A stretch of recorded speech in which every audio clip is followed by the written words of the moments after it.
যেই মেয়েটি কিছু পারতো না সেই মেয়েটি আজ হচ্ছে গিয়ে পাক্কা একটি গিন্নি। জানেন, মানুষের জীবনটা সত্যি অদ্ভুত, তাই না? ছুটে চলতে চলতে কখন যে ক্লান্ত হয়ে পড়ি তা বোঝা বড় দায়। তারপরও শক্ত হাতে সমস্ত কিছুই করে ফেলি। এই যে দেখছেন কাজের আজকে এত হুড়োহুড়ি, তার মধ্যেই বোন চলে যাচ্ছে হচ্ছে তার নিজের স্কুলে। তো চলুন আজকে পুরোটা নিয়ে একটি আয়োজন, আশা করি ভালো লাগবে। আর ভালো লাগলে আমার পরিবারের সদস্য হওয়ার জন্য আপনার কাছে অনুরোধ রইল। তো নতুন একটি দিনের সাথে নতুন একটি ব্লগ করতে চলেছি। তো কেমন লাগবে অবশ্যই কিন্তু কমেন্ট করে জানাতে ভুলবেন না। হ্যাঁ, কারণ পরিবারের গল্প তো পরিবারের লোকেরা মিলেই করতে হয়, তাই না? আমার একটি পরিবারের গল্প আপনাদেরকে সাথে আমি শেয়ার করি। তাই আপনারা অবশ্যই কিন্তু কমেন্ট করে জানাবেন। ঠিক আছে? তো চলুন ভিডিওটি শুরু করছি। Hello everyone, good morning. কেমন আছেন সকলে? আশা করছি ভালো আছেন, সুস্থ আছেন। এই যে আমি এখন চলে এসেছি, একটু হাঁটতে এসেছিলাম, তো ভাবলাম ব্লগটা এখান থেকেই শুরু করি। আমাদের এটা হচ্ছে গিয়ে বাড়ির পিছনের অংশটা কুয়াশায় মোড়া পুরো সকালবেলা। গ্রামে থাকলে এগুলোকে বড্ড বড্ড নিজের মনে হয়, জানেন? এই যে ঠান্ডায় কুয়াশা, আর ওই দিকটা মাঠ, পুরো মাঠ এখন পুরো কি বলবো, কুয়াশা ভর্তি হয়ে আছে, জানেন? তো সেই জন্যই আর কি অতদূর যাইনি, রাস্তাতেই হাঁটাহাঁটি করছিলাম। তো আর বোন এসছে হচ্ছে গিয়ে বাড়িতে। রাত্রে বেলা তো আপনারা দেখেছেন গতকালের ভিডিওতে, হঠাৎ করে এসেছিল। তো চলে যাবে আজকে সকালবেলায়, রাতটুকুর জন্যই এসেছিল থাকার জন্য।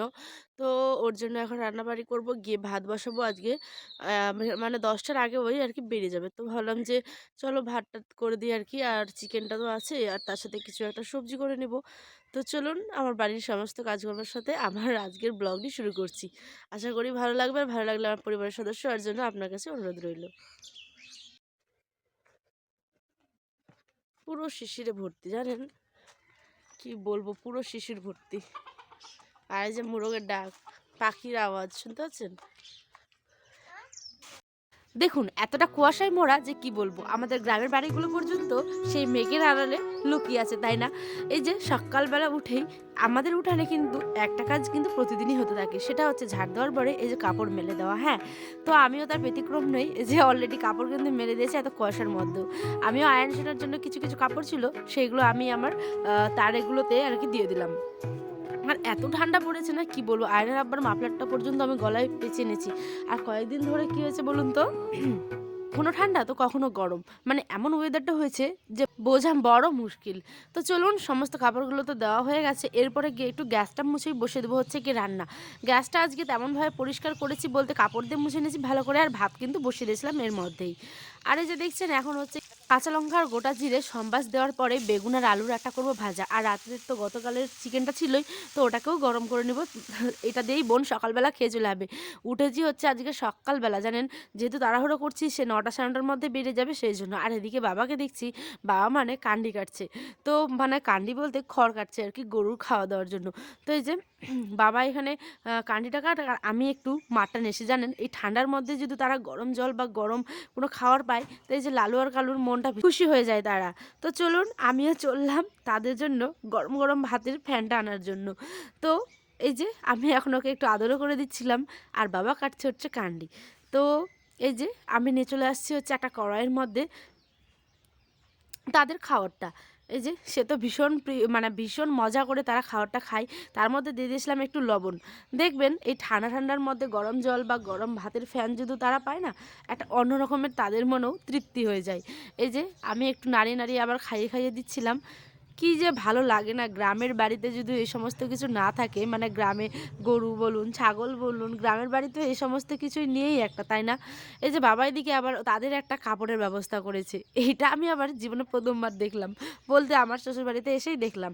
এই যে তাদের গায়ে যাতে ঠান্ডা না লাগে সেই জন্য বেশ করে চটের বস্তাগুলোকেই তাদের একটা ঢাকা হিসেবে দিয়ে দেওয়া হয়।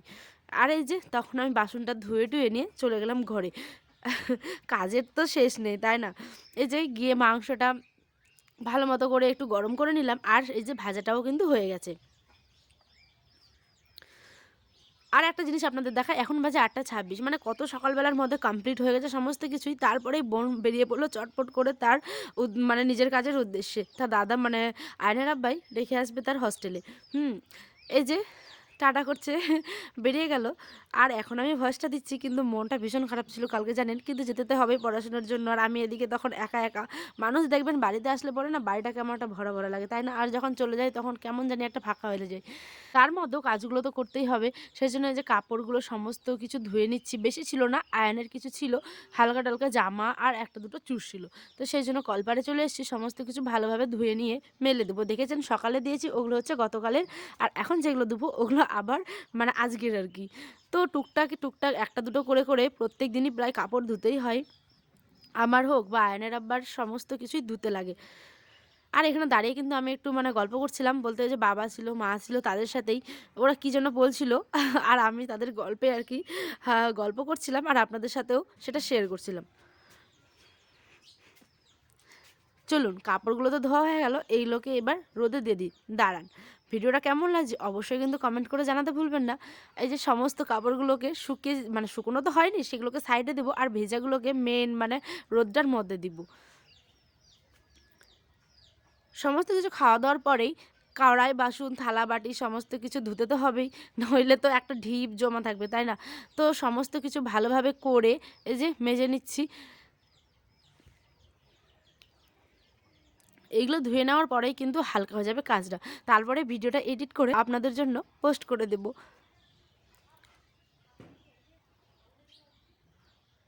আর রৌদ্র উঠেছে এত ভালো, সকালে দেখলেন না কত কুয়াশা, আর যেদিন কুয়াশা হয় সেদিন রৌদ্রও কিন্তু বেশি হয়, আর বাতাস হলে কিন্তু রোদ হয় না, এটা কথা একদম সত্যি তাই না। তারপরেই মা দেখছিলাম যে এখানে কোনো চালগুলো মানে কুলা করে ঝাড়ছিল, তো আমিও আমার চালগুলোকে বেশ কুলা করে নিয়ে ঝেড়ে নিচ্ছিলাম। কেন বলেন তো, এই যে সামনে তো আসছে আমাদের শবে বরাত তাই না, শবে বরাত আসলে হালুয়া করতে হয়, রুটি করতে হয়, সেমাই সুজি কত কিছু যে করতে হয়, সে সমস্ত কিছু আপনাদের সাথে যদি ভালো থাকি সুস্থ থাকি অবশ্যই শেয়ার করব। তো ওই জন্যই চালটাকে আমি আজকে ভিজিয়ে দেবো হচ্ছে কি 1 ঘন্টার জন্য জলের মধ্যে। দেখছেন একটা বালতি ভর্তি চাল নিয়ে নিয়েছি। তারপরে আগামীকালের ভিডিওটা কিন্তু হতে চলেছে খুব খুব সুন্দর একটি ভিডিও আশা করছি, কারণ আমি প্রথমবার আমি ঢেঁকিতে চাল গুঁড়ো করবো জানেন। এই যে আমাদের মানে শবে বরাত উপলক্ষে আমি আর কি কয়েকটা চাল ভিজিয়ে দিয়েছিলাম, 1 কেজি চালের মতোই আছে এখানটায়। তো এইগুলোকে এখন ধুয়ে নিয়ে বেশ কিছুক্ষণের জন্য জলে ভিজিয়ে দিতে হবে।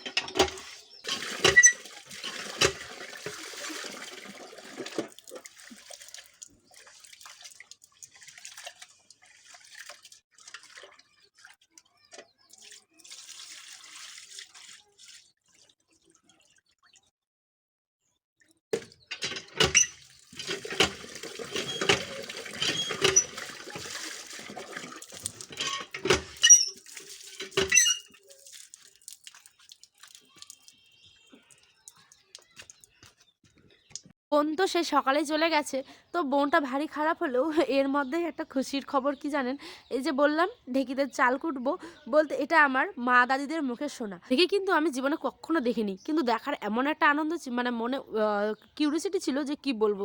তো চলুন আগামীকাল ভিডিওটি দারুণ হতে চলেছে আর আপনাদের সাথেও আমি সেটা শেয়ার করবো অবশ্যই।